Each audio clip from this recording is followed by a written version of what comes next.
আপনি সমুদ্র দেখি কি মনে হচ্ছে? এই সুন্দরবনের অসাধারণ, আল্লাহর সৃষ্টি অতুলনীয়। কি বলবো, এটা ভাষায় প্রকাশ করতে পারবো না। আসলে আমরা এই যে একটা বালুর চর, দুবলার চর, এই দুবলার চর মানুষ যদি বালু ফেলে যদি রাস্তা করতো তাহলে টিকতো না। দেখেন আজকে সমুদ্রের মাঝখানেও আল্লাহ তাআলা রাস্তা করে দিচ্ছে, মানুষের বসবাসের যোগ্য করে দিচ্ছে। দেখেন আমরা তারপরেও আল্লাহর কাছে শুকরিয়া আদায় করি। তাহলে আল্লাহর নিয়ামত গুলো কল্পনা করার মতো না, মানে মাথায় ধরে না। এই যে সাগরে আসছি, এই যে সাগর দেখতেছি, এই যে সাগর, এটা ফুল কিনারা নাই।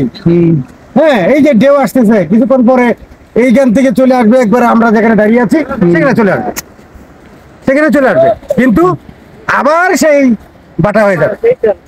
এই 5 মাস, এই যে গ্রামটা দেখতেছেন এইখানে এই যে 5 মাসের সংসার, তারা 5 মাস এখানে থাকবে, থেকে মাছ ধরে শুটকি মাছ বানিয়ে পাইকারি বিক্রি করবে বিভিন্ন জায়গায় সারা দেশে। দেখেন এই জেলেরা যেভাবে কাজ পরিশ্রম করে আমাদেরকে মানে কি বলবো শুকনা মাছ খাওয়াচ্ছে, এটাও তাদের প্রতি কৃতজ্ঞ। কিন্তু দেখেন এই যে 5 মাসের জন্য সংসার, হ্যাঁ, যেখানে নারী নাই, মহিলা নাই, সংসার ফেলে জীবন জীবিকার জন্য তারা আসছে এইখানে কি করতে, মাছ ধরে শুটকি বানাতে।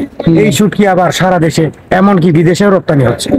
আচ্ছা আচ্ছা, তাহলে এই যে সুন্দর একটা এরিয়া, আমার জীবনের প্রথম এখানে আসা দুবলার চর সুন্দরবন, আমি অসাধারণ আল্লাহর কাছে কি বলবো, আলহামদুলিল্লাহ আল্লাহর নিয়ামত গুলা, আল্লাহর সৃষ্টির দর্শন গুলা আমি দেখতে চাই, আল্লাহর কাছে সবসময় এটা আরাধনা করি ইনশাআল্লাহ। সেই কারণে আল্লাহ আমাকে এখানে ইনশাআল্লাহ আমাদের সবাইকে কবুল করুক। আলহামদুলিল্লাহ।